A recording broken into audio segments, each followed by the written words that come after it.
स्थानीय मार्थपेटा साही स्थित श्रीरामलिंग चोड़ेश्वर देवी देवस्थान 45तम वार्षिक उत्सव आज आरंभ हो जाइछि। 4 दिन व्यापी आयोजित कार्यक्रम प्रथम दिन में प्रातः 4:05 6:30 पर्यंत मां को पंचामृत अभिषेक पूर्वाह्न 9:15 महापूजा सह देवी होम 12टारे महाभोग संध्यारे संध्याकाल अर्चना और आरती सह अन्यान्य कार्यक्रम अनुष्ठित होइथिला। मंदिर परिसर में सिद्धेश्वर स्वामी नुआ कल्याण मंडप को उद्घाटन करा जायथिला। कार्यक्रम में मुख्य अतिथि भाव में राज्य वाणिज्य परिवहन खनि इस्पात मंत्री विभूति भूषण जेना जोगदे उद्घाटन करथिले।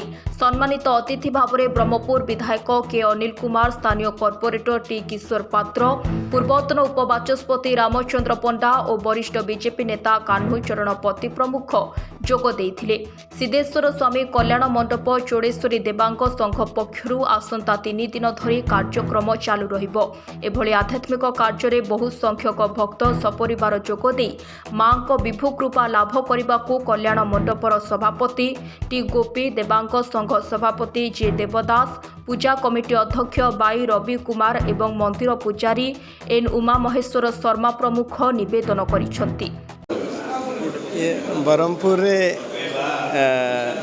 डेरा एवं देवांग मानकर ये संप्रदाय बहुत दिन बसवास कर एवं ये जो मंदिर 200 वर्ष ऊर्ध मंदिर पुराणा मंदिर ये माँ चौड़ेश्वरी विराजमान करती। आज जन्मदिन थिला, जन्म उत्सव आम समस्ते जोग देइथिलु।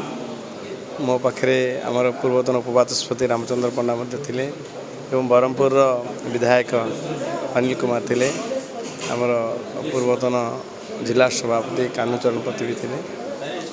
ये कल्याण मंडप उद्घाटन है।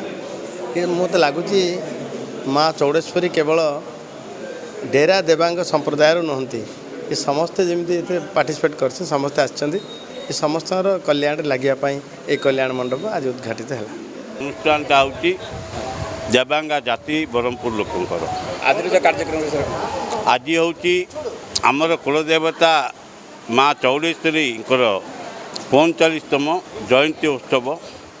आइरे यही वर्ष आम ये कल्याण मंडप भितर आ गोटे नुआ कल्याण मंडप उद्घाटन कार्यक्रम है एवं माननीय मंत्री स्टील एंड माइन श्री विभूति जेना, माननीय विधायक श्री के अनिल कुमार, माननीय पूर्वतन उपबाचस्पति रामचंद्र पंडा एवं बहु कॉर्पोरेटर समस्ते एवं आम जातिर आम कमिटीर समस्ते सदस्य माने समस्ते रहीकि उपस्थित माँ पूजा अर्चना करी आमर सिद्धेश्वर पूजा अर्चना करी तापरे इनॉग्रेल फंक्शन है कल्याण मंडपर एवं प्रसाद वितरण चलती।